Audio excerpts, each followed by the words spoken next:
du football, mais il y a certains clubs encore qui gardent cette accroche particulièrement locale, on le disait tout à l'heure.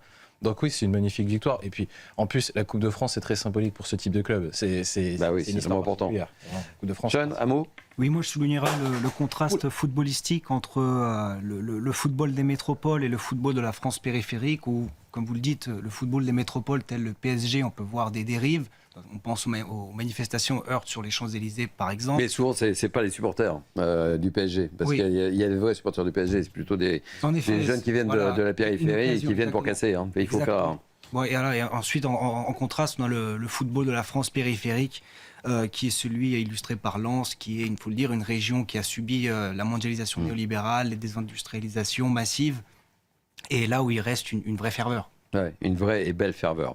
Voilà ce qu'on pouvait dire, mais on avait envie de commencer par ces images et ça nous fait vraiment beaucoup de bien, parce qu'on a toujours tellement tendance à évoquer les chaos après les rencontres de sport ou n'importe quel événement d'ailleurs, quel qu'il soit en France, qu'on avait envie de casser un peu les codes et d'ouvrir avec ce football que l'on aime.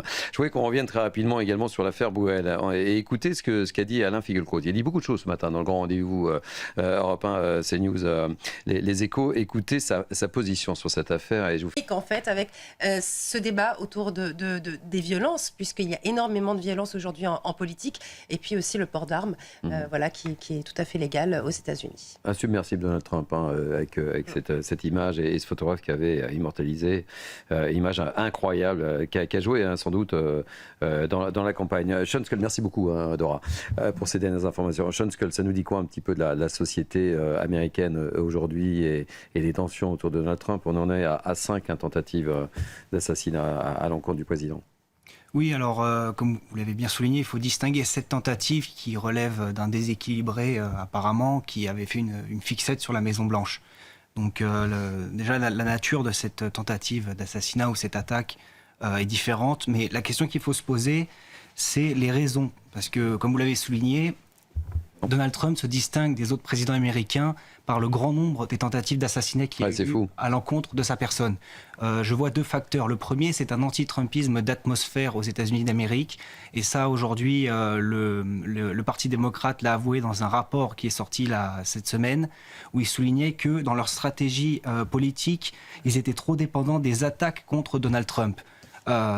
Pour gagner des électeurs. Donc là, on peut parler d'une forme d'anti-trumpisme d'atmosphère. Et le deuxième point, ça peut être également l'omniprésence médiatique de Donald Trump.